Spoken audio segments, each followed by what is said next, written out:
और ब्रेक के बाद एक बार फिर आपका स्वागत है। इस वक्त की बड़ी खबर का रुख करेंगे लखनऊ से। इस वक्त की बड़ी खबर, एसटीएफ और बदमाशों के बीच में मुठभेड़ हुई है।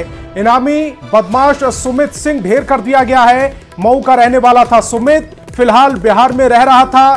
शहाबुद्दीन के गैंग के लिए काम करता था सुमित। मोनू के 2 साथी भागने में सफल रहे हैं। सुमित पर कुल 36 मुकदमे दर्ज थे। इनमें से करीब 10 मामले हत्या के थे। बदमाश के पास से AK-47, एक 9mm पिस्टल, जीप और भारी मात्रा में कारतूस बरामद हुए हैं। तो बड़ी खबर आपको बता रहे हैं, सुमित पर कुल 36 मुकदमे दर्ज थे, जिसे एसटीएफ ने ढेर किया है। इनमें 10 मामले अकेले हत्या के थे। लखनऊ से इस वक्त की बड़ी खबर, शहाबुद्दीन की गैंग से ताल्लुक रखता था, उसके लिए काम करता था। एक AK-47 पिस्टल बरामद हुई है उसके पास से। इसके अलावा भारी मात्रा में कारतूस भी बरामद हुए हैं। तो बड़ी खबर आपको बता रहे हैं, मोनू के 2 साथी भागने में सफल रहे हैं। लखनऊ से इस वक्त की बड़ी खबर, सुमित पर कुल 36 मुकदमे दर्ज थे, जिसे एसटीएफ ने ढेर कर दिया है। लातेहार पुलिस ने जेजेएमपी के 4 हार्डकोर नक्सलियों को हथियार के साथ गिरफ्तार किया है। नक्सली कारोबारियों से लेवी मांगते थे, जिसकी सूचना मिलने पर लातेहार एसपी अंजनी अंजन ने कार्रवाई की और टीम बनाकर नक्सलियों को गिरफ्तार करने पहुंची। पुलिस को देख नक्सली मोटरसाइकिल से भागने लगे। हालांकि पुलिस ने 4 नक्सलियों को गिरफ्तार कर लिया। एक मौके से फरार हो गया। नक्सलियों के पास से 3 मोटरसाइकिल, 2 देसी कट्टा और 8 जिंदा कारतूस मिले हैं।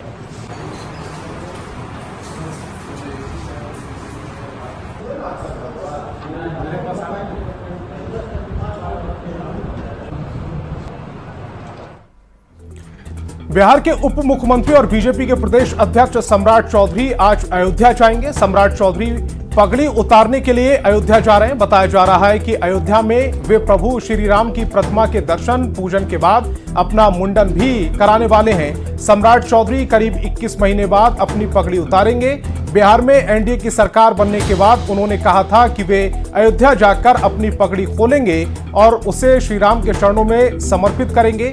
आज शाम तक उनके अयोध्या पहुंचने का कार्यक्रम है। बुधवार को अयोध्या में वे प्रभु श्री राम की प्रतिमा के दर्शन पूजन करेंगे। बीजेपी के सैकड़ों नेता सम्राट चौधरी के साथ जाएंगे। जिन जिलों में काफिला गुजरेगा, बीजेपी के नेता उनका स्वागत करेंगे। पटना के ज्ञान भवन में जिला कार्यान्वयन समिति की बैठक हुई। बैठक में डिप्टी सीएम सम्राट चौधरी और मंत्री नितिन नवीन मौजूद रहे। सम्राट चौधरी ने कहा कि बिहार के विकास के लिए बिहार और समृद्ध कैसे हो सकता है, इस पर सभी लोगों ने अपनी राय रखी है। उन्होंने पटना के विकास का लक्ष्य समय पर पूरा करने पर जोर दिया। बिहार के विकास के लिए पटना कैसे और समृद्ध हो सकता है, इस पर सभी लोगों ने अपनी चर्चा रखी। जो प्रतिनिधि हैं सभी लोगों ने अपनी बात रखी है। पटना के विकास के लिए सभी लोग चिंतित हैं। उस पूरा करना है, टारगेट को पूरा करना है। माननीय मुख्यमंत्री जी और प्रधानमंत्री जी के निर्देशन में इस काम को पूरा कराएं। राजस्व एवं भूमि सुधार विभाग ने भ्रष्टाचार के मामले में बड़ी कार्रवाई की है। राजस्व विभाग के अधिकारी और पदाधिकारियों पर गाज गिरनी शुरू हो गई है। राजस्व एवं भूमि विभाग के मंत्री दिलीप जायसवाल ने आरोपी अंचल अधिकारी की संपत्ति जांच के निर्देश दिए हैं। इनमें आर्थिक अपराध इकाई की भी मदद ली जाएगी। अभी तक 36 से अधिक अंचल अधिकारी पर विभागीय कार्रवाई शुरू हो गई है। पर जब ये आरोप आया है तो मैंने विभाग को निर्देश दिया है कि श्री प्रिंस राज को तत्काल प्रभाव से निलंबित करके विभागीय कार्रवाई शुरू की जाए और जो प्रभास नारायण लाल जो सेवानिवृत्त हो चुके हैं उनके ऊपर जो है विभागीय कार्रवाई शुरू की जाए। इसके साथ साथ वहाँ के जो अंचल निरीक्षक थे और जो राजस्व कर्मचारी थे जिनके गलत अनुशंसा के कारण ये दाखिल खारिज हुआ है, उनको भी तत्काल प्रभाव से निलंबित करने का निर्देश हमने कलेक्टर को दिया है। बिहार में आरजेडी के वरिष्ठ नेता भाई वीरेंद्र को लोक लेखा समिति के सभापति की महत्वपूर्ण जिम्मेदारी सौंपी गई है। इस पद का रोल तब और खास हो जाता है जब सरकार आय व्यय से जुड़े कोई फैसला करती है या फिर वित्त से जुड़ा कोई कदम उठाती है। भाई वीरेंद्र से बात की न्यूज 18 संवाददाता आनंद अमृतराज ने।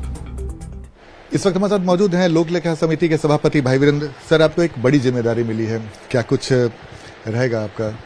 निश्चित में जो भी जिम्मेदारी मिलती है मैं उसका ईमानदारी से निर्वहन करता हूं और जो जिम्मेवारी हमें पार्टी और विधानसभा ने सौंपी है उसको बखूबी हम निभाने का काम करेंगे। चूंकि लोक लेखा समिति के जो सभापति होते हैं काफी प्रमुख उनकी भूमिका होती है और सरकार जब आय व्यय करता है या फिर कई तरह की बातें होती हैं वित्त से जुड़ा हुआ उनकी बड़ी जिम्मेदारी हो जाती है। तो कैसे क्या कुछ आपका एजेंडा है, क्या कुछ प्राथमिकता रहेगी? अभी उसकी बैठक ये आपको सीएजी का और एजी और इसका क्या कहलाता है वित्त विभाग के वरीय पदाधिकारियों की बैठक करेंगे और आगे की रणनीति बनाएंगे और उसमें माननीय अध्यक्ष महोदय से मैं विधानसभा अध्यक्ष जी से भी आग्रह करूंगा कि उस बैठक में प्रथम बैठक में रहें और जो वित्तीय अनियमितता होगी उससे निपटने का हम काम करेंगे और जो लोग भी अनियमितता करेगा उसको हम लोग कार्रवाई करने का काम करेंगे। सीएजी की जब रिपोर्ट आती है तो कई बार विपक्षी पार्टी उसको मुद्दा बना के उस रिपोर्ट का सरकार को घेरती है, तो इस बार चूंकि अब आने वाला समय विधानसभा चुनाव है अगले साल, तो जिम्मेदारी और आपकी बढ़ जाती है, तो विपक्ष की भूमिका में रहेंगे या लोग लेकर इस पद का गरिमा होगा, उसकी गरिमा को देखते हुए हम उसका काम करने का काम करेंगे। तो हमारे साथ भाई वीरेंद्र, कैमरामैन अमित के साथ आनंद अमृतराज, न्यूज 18 नेटवर्क, पटना। और मुजफ्फरपुर में कलम के जादूगर राम वृक्ष बेनीपुरी का गांव बेनीपुरी से गुजरने वाली बागमती नदी की धारा को चालू करने के लिए योजना बनाई गई थी। 2019 में करीब 24 करोड़ की योजना बनाई गई थी। बागमती नदी के उपधारा के लिए कॉफर डैम भी बनाए गए और नदी की गाद की सफाई कराई गई थी, लेकिन 45 दिनों के बाद ही कॉफर डैम टूट गया। काम करने वाली एजेंसी की लापरवाही से गाद फिर नदी में समा गई। आज भी नदी की धारा दाएं तटबंध को रगड़ते हुए बह रही है। इस उपधारा की वजह से बांध के अस्तित्व पर खतरा बना हुआ है। अब तक कुल 38 करोड़ रुपए खर्च किए गए, लेकिन कोई समाधान नहीं निकला। अगर उपधारा को पुरानी धारा पर नहीं लाया गया तो बाढ़ आने पर भीषण तबाही मच सकती है। मैंने जब अध्ययन किया और उसको देखा तो उसमें जो सच्चाई सामने मेरे नज़र में छट के आया, तो हमने अपने मंत्रिमंडल निगरानी विभाग को आवेदन दिया है जांच करने के लिए। जांच में क्या आता है उसके आगे अगर संतोषप्रद जांच नहीं हुआ तो आगे भी हम कदम उठाएंगे। यहाँ 38 से 40 करोड़ रुपए का हर साल बजट पास होता है और हमारे यहाँ नदी पे धरातल पे कोई भी काम नहीं होता है। 38 लाख का भी अगर काम हुआ तो बताइएगा। हमारे यहाँ पे पीछे जो नदी है, ये नदी उधर बहना था सीधा और ये नदी हमारे गाँव से सट के जा रहा है और हम लोगों के लिए खतरा है ये नदी का।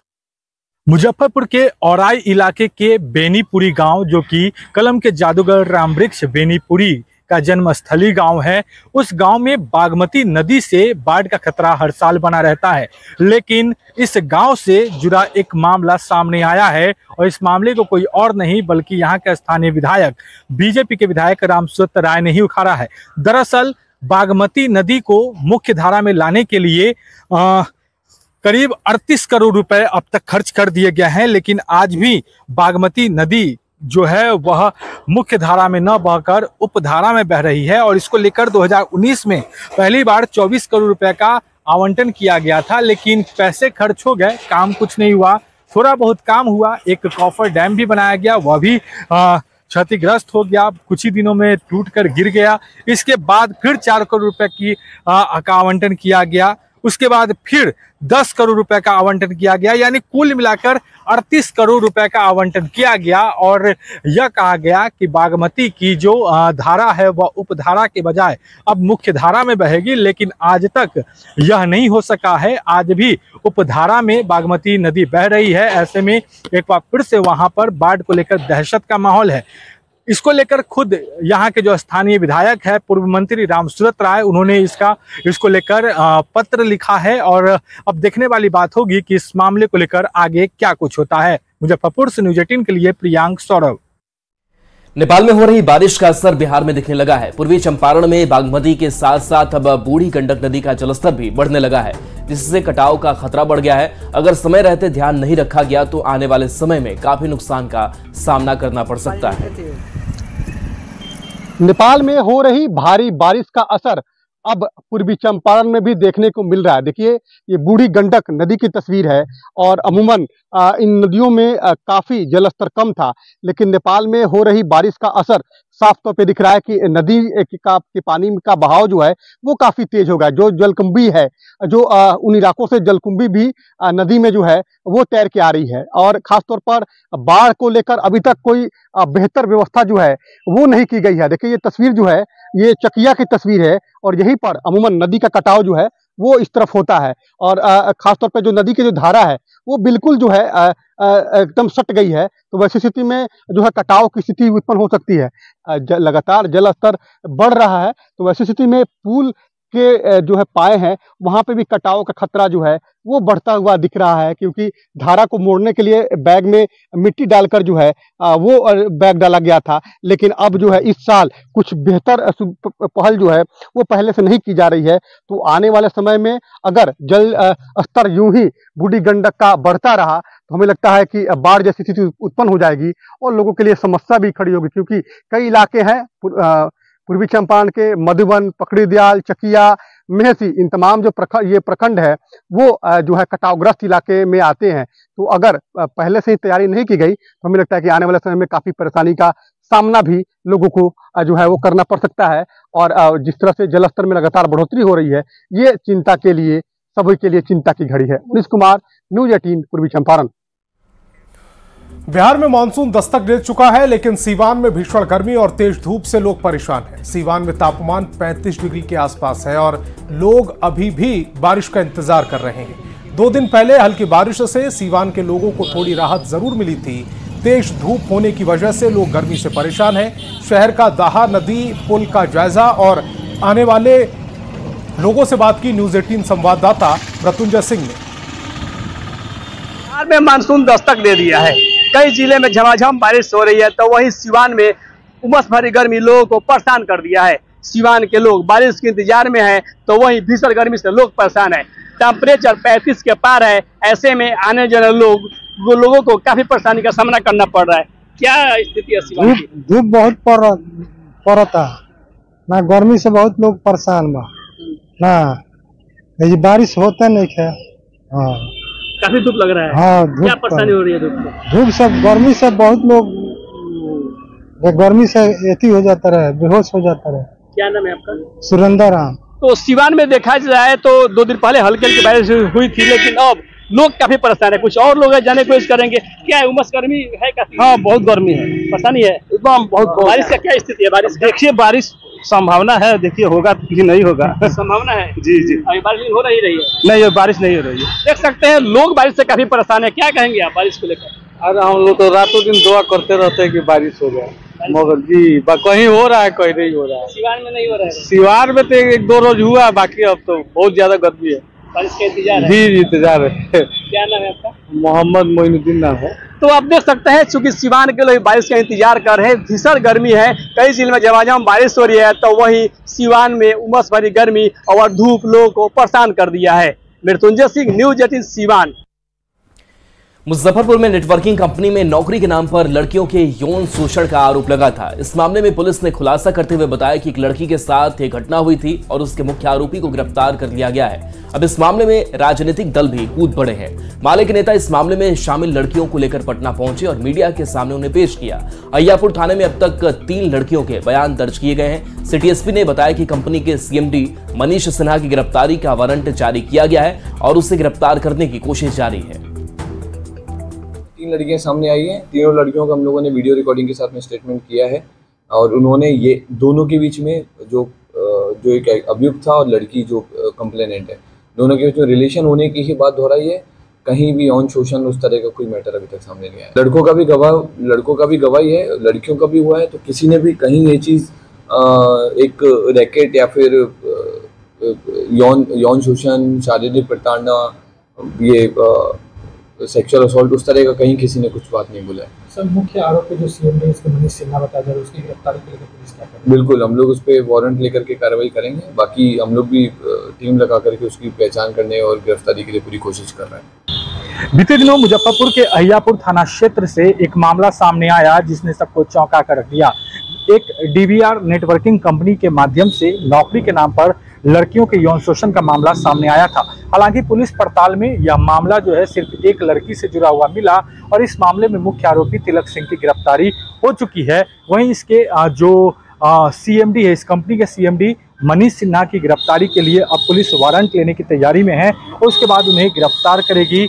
मुजफ्फरपुर में इसको लेकर लगातार पुलिस जो है वह कार्रवाई में जुटी हुई है। अब तक 3 लड़कियों का बयान जो है वह अहियापुर थाने में दर्ज कराया गया है, जिसमें लड़कियों ने इस बात को स्वीकार किया है कि जो आवेदिका, जो पीड़िता बता रही है उसमें कुछ सच्चाई है। वह पहले भी इस घटना का जिक्र कर चुकी है। तो इसको लेकर सिटी एसपी ने सीधे तौर पर बताया है कि इसको लेकर पुलिस कार्रवाई कर रही है और बहुत जल्द जो सीएमडी मनीष सिन्हा का नाम जो सामने आया है उसको भी गिरफ्तार कर लिया जाएगा। मुजफ्फरपुर से न्यूज़ 18 के लिए प्रियांक सौरभ। और भागलपुर में पिछले कई दिनों से पड़ रही तेज गर्मी के बाद 1 घंटे की झमाझम बारिश हुई। इससे लोगों को गर्मी से तो राहत मिली, लेकिन दक्षिण क्षेत्र को मुख्य शहर से जोड़ने वाली भोलानाथ फ्लाईओवर रोड झील में तब्दील हो गया। लोगों का कहना है कि यहां फ्लाईओवर बनने से पहले नाला बनाया जाना चाहिए था, लेकिन काम अधूरा करके छोड़ दिया गया, जिससे जल जमाव की स्थिति पैदा हो गई। जायजा लिया संवाददाता आशीष रंजन ने। 1 घंटे की बारिश के बाद स्मार्ट सिटी भागलपुर का क्या हाल है हम आपको दिखाते हैं। अभी हम हैं दक्षिणी क्षेत्र से कचहरी को जोड़ने वाले भोलानाथ पुल सड़क पर और आप देख लीजिए कि ये बौंसी पुल है और उसके नीचे में जल जमाव की स्थिति क्या है। लोग जो है इसे गंदे पानी में जो है डूब कर निकल रहे हैं और कई लोगों का मोटरसाइकिल भी खराब हो चुका है पानी में। छोटे छोटे बच्चे जो हैं वो स्कूल से निकले हुए हैं। कितना परेशानी होता है बाबू? बहुत परेशानी होता है। क्या दिक्कत आती है? पानी के अंदर जाना पड़ता है, उसके कारण तबीयत खराब हो जाता है हम लोगों का। कितना डर लगता है? डर तो लगता है। कोई व्यवस्था है पानी निकालने की? व्यवस्था क्या बताएं, कोई नहीं देख रहा है। हाँ ऐसे ही है, देख लीजिए। परेशानी जो ये पुल जो बना, सबसे पहले नाली स्टार्ट किया था बनाना, तो नाली पूरा कंप्लीट तो किया ही नहीं, रास्ते में छोड़ दिया। तो अगर नाली कंप्लीट रहता तो ये स्थिति जो देख रहे हैं वो स्थिति नहीं रहता। सबसे बड़ा कोई देखने वाला है? कोई देखने वाला नहीं, नरक है। जरा से पानी कहूँ भी भागलपुर में पड़ा तभी दे। स्विमिंग पूल कैसा नजारा हो गया है। शहर का जितना गंदा पानी है वो इसी ओर से जाता है। समझा जा सकता है कि इसमें चल कर निकलने वाले लोगों का हाल क्या होगा। आशीष रंजन, न्यूज़ 18 भागलपुर। झारखंड में अब विधानसभा चुनाव का शोर सुनाई देने लगा है और इस बार प्रदेश सरकार चुनावी साल में जनता पर सौगातों की बारिश कर रही है। कभी कैबिनेट बैठक में प्रस्तावों को मंजूरी देकर तो कभी दौरों और कार्यक्रम में करोड़ों की योजनाओं की सौगात देकर। लेकिन सरकार के इस कदम पर सियासत भी खूब हो रही है। बीजेपी इसे सियासी चश्मे से देख रही है। सवाल ये है कि क्या योजनाओं के जरिए प्रदेश सरकार वोट साधने की कवायद कर रही है? ये रिपोर्ट देखिए।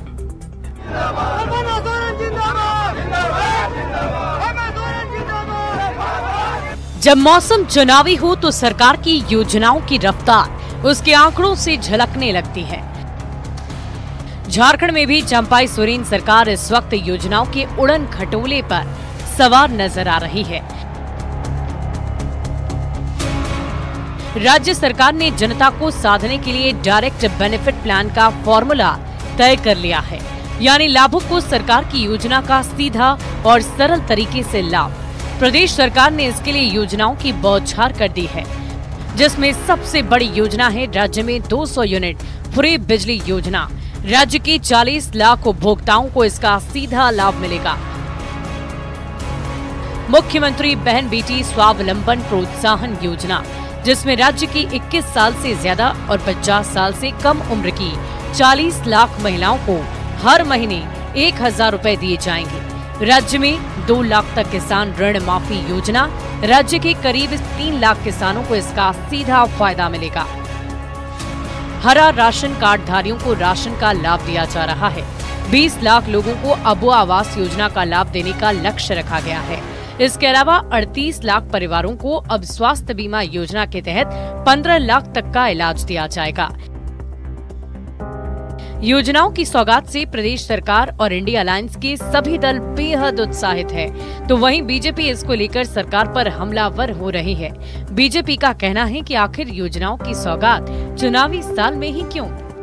ये एक सोच डायरेक्ट बेनिफिट का, साथ ही जो आयुष्मान योजना केंद्र की सरकार बहुत ढोल पीटती है, लेकिन उसमें कई खामियां हैं, लोग नहीं ले पाते हैं उसका लाभ। वो पूरी तरह से जो चाहिए, जो असाध्य बीमारियों के इलाज में, उसके तहत जो एक उपचार योजना आया है राज्य सरकार की।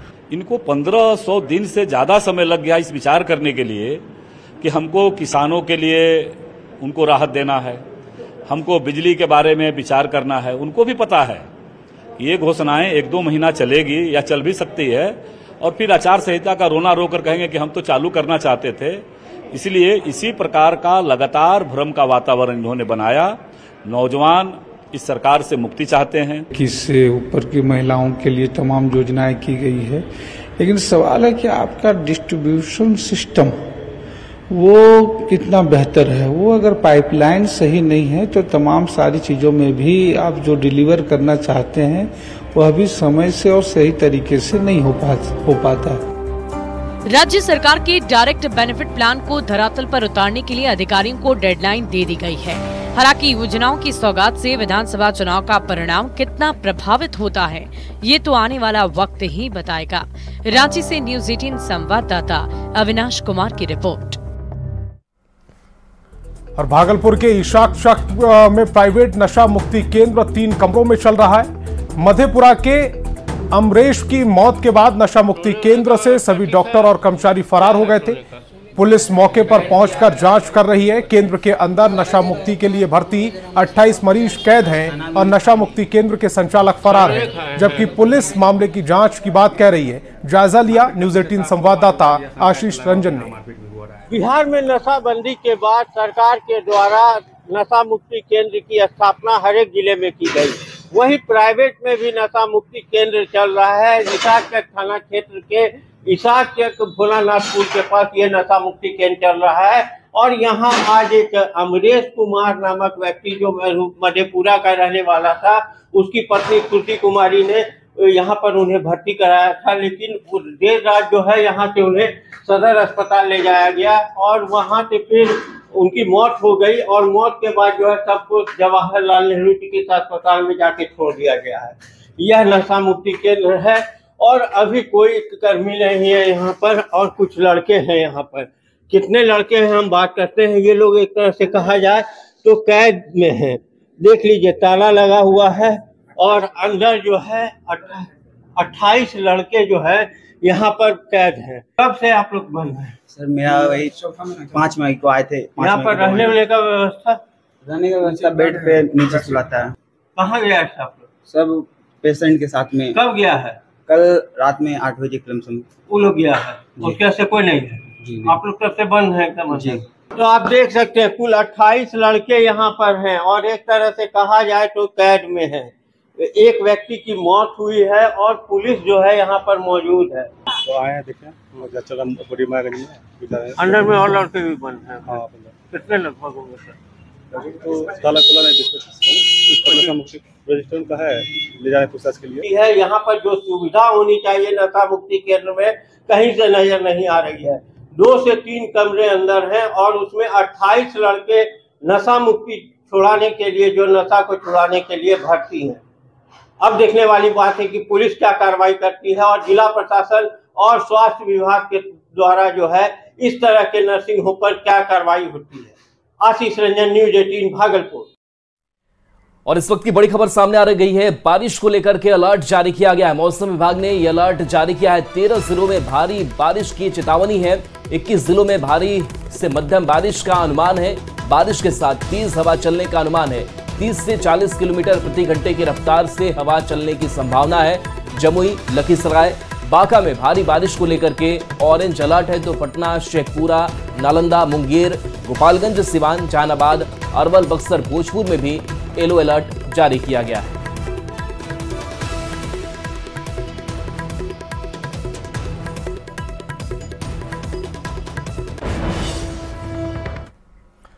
तो इस बुलेटिन में फिलहाल इतना ही। आप देखते रहिए न्यूज़ 18 बिहार झारखंड।